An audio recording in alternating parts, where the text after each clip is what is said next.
4:59, so it's 9 minutes later.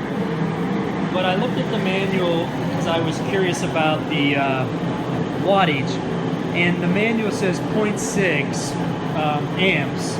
So if you take 120 volts times 0.6, you get 72 watts.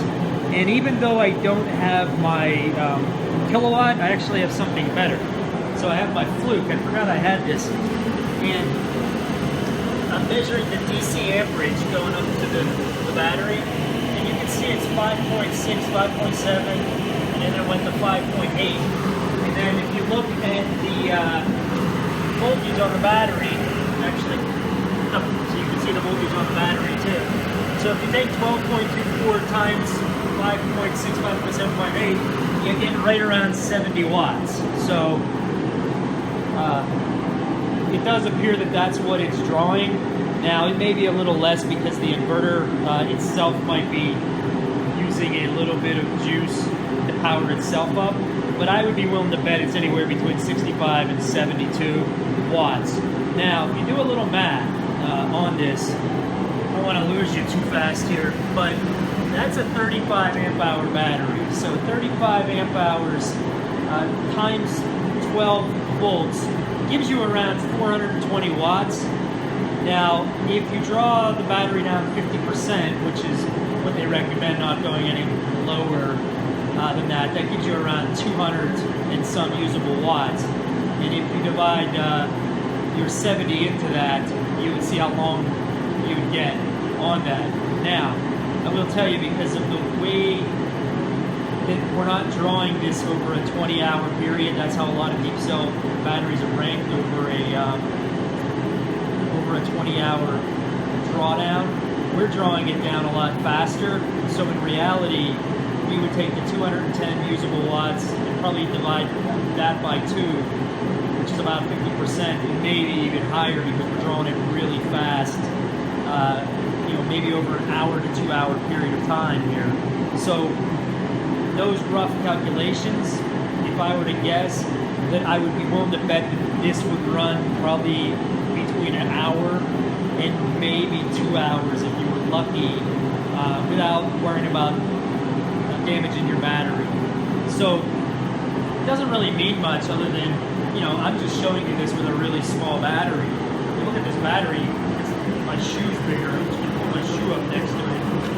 Give you an idea, it's a relatively small battery.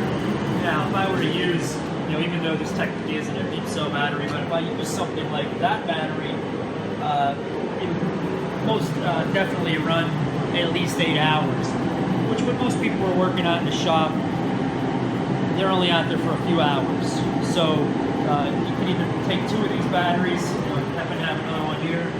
You can put 2 of those batteries together in parallel, and then I would get about probably 3 hours out of the use before I had to recharge them, which would probably be sufficient to complete a project. Now, so I wanted to show you my watch again. So it's 1:02, which is about 10-12 minutes, and you can see we're almost up to 55 degrees already in 10 minutes.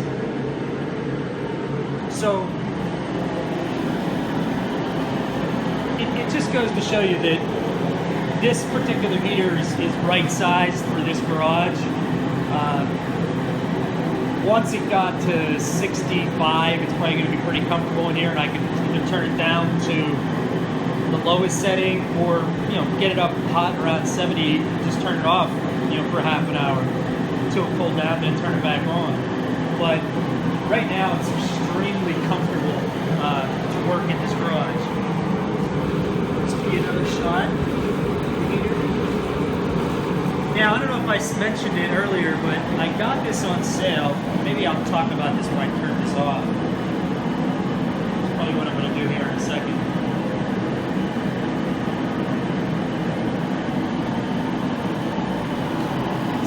So,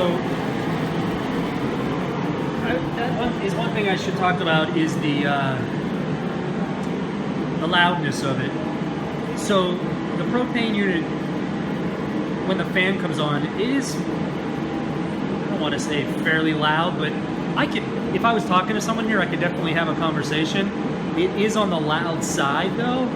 The propane, is actually a little quieter than the kerosene diesel one I bought. When that fan comes on, it is a little louder and almost hard to have a conversation with someone. You can have a conversation, you just have to talk really loud. So I'm not even sure how loud this is coming in over the microphone here right now, but one of the second reason I bought that really was because of the price. I caught this master on a sale at Tractor Supply for $69.99, and they had a $10 coupon. They were running a promotion, so I bought it for $59 in sales tax. So I think it was $62, which in my opinion is an unbelievable price, considering that this is a way to heat my garage up, and I can now work on my cars or any project that I have in the garage during the winter time. And for those of you that don't know, the propane bottles, you can get a refill at Tractor Supply, and depending on the price of propane, and I haven't got any since last year, but I believe it was like $2.25 a gallon. And I think these take about depends on who's filling it, but you could probably get maybe 4.5 gallons in there on when it's completely empty. Or you could just go to a Walmart or anyone that exchanges them, and I think you can spend $20 or $25 to just do an exchange. You don't have to get it, go through the process of getting it refilled. But for me, even if they put 4 gallons in there, 4 times 2 is $8. You get that thing refilled between $8 and $12. Or you could, if you don't want to go to the hassle, just get it exchanged for 18 to 20 at a Walmart. So propane depends on the price. I've seen it cheap as I think $1.75, and I've seen it also on the higher end where it's $3 a gallon. It depends on the year, and the really supply and demand is what it depends on. But there is 0 fumes right now in here. I don't know what the oxygen level is. I don't know what the carbon monoxide level is. Again, this was just a test, and I'm going to be shutting it off here in the next few minutes. But I've used it once when I first bought it, and like I said, it was colder out here. It was probably 30 degrees, but it got it up to 60 degrees in a relatively quick amount of time. Now, the kerosene, like I said, it's 80,000 BTUs. The nice thing about that kerosene one is it actually has a thermostat on it. So if I set it for 70 degrees in here and it hits 70, it'll shut off. And then it'll actually come back on when it goes below that all by itself. So that's the nice thing about that kerosene one I have over there. The price of diesel, I'm trying to think here, it's what, March 18th, March 19th of 2017. I believe it's like right around $2.89 a gallon. So propane is a little cheaper, I believe, right now. But the big difference is the smell. To be totally honest with you, my eyes are not burning. I don't even have a hint of a smell of propane or anything in here that would be burning. It's very clean. We'll do one last time check and then one last temperature check, and then I'm just going to go ahead and shut it off. So we're at 107 and almost 60 degrees in here. So it looks like 58, give or take, I don't know, but I'm sure if I waited another minute it would be 60 degrees. So we really went from 45 to 60 in 20-some minutes, so not bad at all. Just take a quick look at the battery. I'm still at 12.24, getting through. And the amps have drawn 5.8, so I believe there's around 70 watts that I'm using from that inverter. It's a Samlex inverter. I have a few Samlex inverters. They have both modified and sine wave, pure sine wave inverters. I buy their pure sine wave. I've just never had a problem with any equipment using their pure sine wave inverters. That one's a 300 watt. They make bigger ones. I think 600 I have. I believe they have 1,000, and then they have 2,000 and on upwards. So anyway, there you have it. That's the overview and review of this Master Propane forced air heater. Again, I paid Let me just shut this off in case you can't hear me. So I'm just going to go ahead and turn this off. Now, it should shut the gas off.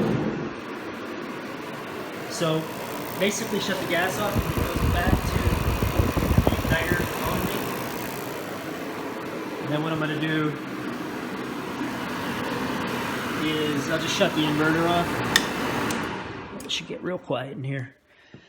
So if you weren't able to hear me earlier, it's a Master MH60V GFA 60,000 BTUs, and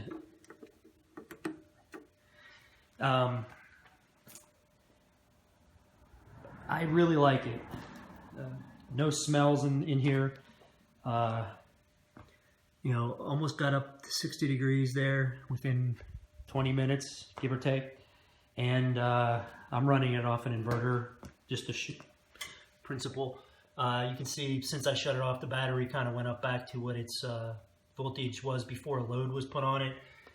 You can see there's really no draw now on the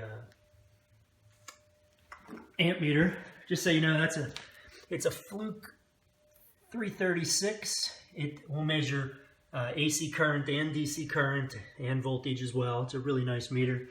And then over here is a Fluke 87V, which is just a really nice multimeter. So I'll go ahead and just charge that battery back up after I'm done here, get it back to topped off, and there you have it. Okay, thanks.